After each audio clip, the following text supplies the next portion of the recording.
New TV Telugu. ఇప్పుడు Telangana top 10 చూద్దాం. మెదక్ జిల్లా పాపన్నపేట మండలంలోని నాగసన్నపల్లి గ్రామంలోని ఏడుపాయల వనదుర్గ భవాని అమ్మవారిని ప్రత్యేకంగా అలంకరించారు. ఈ పుణ్యక్షేత్రంలో అమ్మవారికి ప్రత్యేక పూజలు, అభిషేకాలు, హారతులు నిర్వహించారు. ఈ అలంకరణ భక్తులను విశేషంగా ఆకట్టుకుంది. మహబూబాబాద్ జిల్లా మహబూబాబాద్ మండలం దర్గా తండా గ్రామ పంచాయతీ పరిధిలో 100 రోజుల ఉపాధి హామీ పనుల్లో అవకతవకలు జరుగుతున్నాయని గ్రామస్తులు ఆరోపిస్తున్నారు. పనిచేసిన రోజులకు కూడా హాజరు నమోదు చేయకపోవడంతో కార్మికులు ఆందోళనకు దిగారు. కష్టపడి పనిచేసినప్పటికీ హాజరు పడకపోవడంతో తమకు అన్యాయం జరుగుతుందని వాపోతున్నారు. ఈ విషయాన్ని ఎంపీడీఓ దృష్టికి తీసుకువెళ్లి పూర్తి విచారణ జరిపి తగిన న్యాయం చేయాలని స్థానికులు కోరుతున్నారు. రాజన్న సిరిసిల్ల జిల్లాలో అకాల వర్షం రైతులను తీవ్ర ఆందోళనకు గురిచేసింది. రాత్రి ఈదురుగాలులతో కూడిన భారీ వర్షం జిల్లాలో పలు మండలాల్లో బీభత్సం సృష్టించింది. వేములవాడ నియోజకవర్గంలో భారీ వర్షానికి కొనుగోలు కేంద్రాల్లో నిల్వ ఉంచిన వరిధాన్యం తడిసి ముద్దైంది.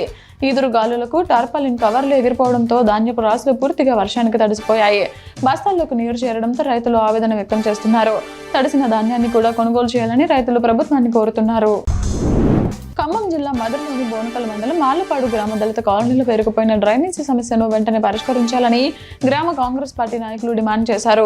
గత వారం గ్రామ సభలో డ్రైనేజీ శుభ్రపరిచే పనులపై తీర్మానం చేసి వార్డు సభ్యులు సంతకాలు తీసుకున్నప్పటికీ ఇప్పటి వరకు పనులు ప్రారంభించలేదని ఆరోపించారు.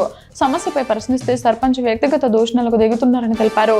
గ్రామంలోని డ్రైనేజీ వ్యవస్థను పూర్తిగా శుభ్రం చేయకపోతే జిల్లా కలెక్టర్కు ఫిర్యాదు చేస్తామని హెచ్చరించారు. ఈ సమస్యపై ఆగ్రహం వ్యక్తం చేశారు.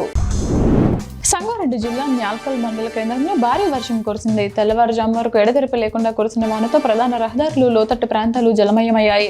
పలుచోట్ల కాలనీల్లో వర్షపు నీరు నిలిచిపోవడంతో ప్రజలు ఇబ్బందులు ఎదుర్కొన్నారు. వాహనదారులు జాగ్రత్తగా ప్రయాణాలు సాగిస్తున్నారు. వర్షం కారణంగా ఉదయం సమయంలో సాధారణ జనజీవనం కొంతమేర ప్రభావితమైంది. అయితే రైతులు ఈ వర్షంతో పంటలకు మేలు జరుగుతుందని ఆనందం వ్యక్తం చేస్తున్నారు. కామారెడ్డి జిల్లా మాచారెడ్డి మండలంలో రాత్రి కురిసిన అకాల వర్షం వల్ల రైతులు ఆరబెట్టిన వడ్లు పూర్తిగా నానిపోయాయి. దీనితో తీవ్రంగా నష్టపోయిన రైతులు ఆగ్రహం వ్యక్తం చేస్తూ మాచారెడ్డిలో ధర్నా నిర్వహించారు. తమ కుటుంబాలు వ్యవసాయంపైనే ఆధారపడి ఉన్నాయని, ఇలాంటి కష్టాల్లో ప్రభుత్వం వెంటనే న్యాయం చేయాలని రైతులు ఆవేదన వ్యక్తం చేశారు. మహబూబాబాద్ జిల్లా కొత్తగూడ మండలం మోటాయిలో నిర్వహించిన ప్రజా దర్బార్కు విశేష స్పందన లభించింది. ప్రజల సమస్యలను నేరుగా తెలుసుకునేందుకు మంత్రి సీతక్క స్వయంగా హాజరయ్యారు. ఎండల తీవ్రత దృష్ట్యా ప్రత్యేక ఏర్పాట్లు చేశారు. ఇందిరమ్మ ఇల్లు, పెన్షన్లు, ఇతర సమస్యలపై స్థానికులు అర్జీలు సమర్పించారు. మంత్రి సీతక్క ప్రజల విన్నపాలను ఓపికగా విని అధికారులను సత్వరమే పరిష్కరించాలని ఆదేశించారు. హైదరాబాద్ ప్రజాభవన్ వద్ద తెలంగాణ గ్రామ పంచాయతీ ఉద్యోగులు సీఎం రేవంత్ రెడ్డి చిత్రపటానికి పాలాభిషేకం చేశారు.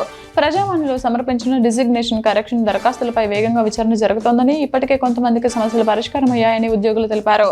ప్రజావాణి పనితీరు అద్భుతంగా ఉందని వారు హర్షం వ్యక్తం చేశారు. ఈ చర్యతో ఉద్యోగులలో సంతృప్తి నెలకొంది. సంగారెడ్డి జిల్లా రాయకోడు మండలంలో భారీ వర్షాల నేపథ్యంలో ప్రజలు అప్రమత్తంగా ఉండాలని ఎస్ఐ చైతన్య కిరణ్ సూచించారు. యూసఫ్పూర్ వాగు పొంగిపొరలడంతో ఆ రహదారిపై రాకపోకలు నిలిచిపోయాయి. ప్రజలు ప్రత్యామ్నాయ మార్గాలను ఉపయోగించాలని, వాగులు, కాలువల వద్దకు వెళ్లవద్దని ఆయన హెచ్చరించారు. వాహనదారులు జాగ్రత్తగా ప్రయాణించాలని కూడా సూచించారు. నారాయణపేట జిల్లాలోని మక్తల్ పట్టణంలో తెల్లవారుజామున 4 గంటల నుండి మోస్తరు వర్షం కురుస్తోంది. ఆకాశం పూర్తిగా మేఘావృతమై ఉంది. ఉదయం 7:30 దాటినప్పటికీ మసక వాతావరణం కొనసాగుతోంది. ఉరుములతో కూడిన వర్షం కారణంగా పట్టణంలో జనసంచారం గణనీయంగా తగ్గింది.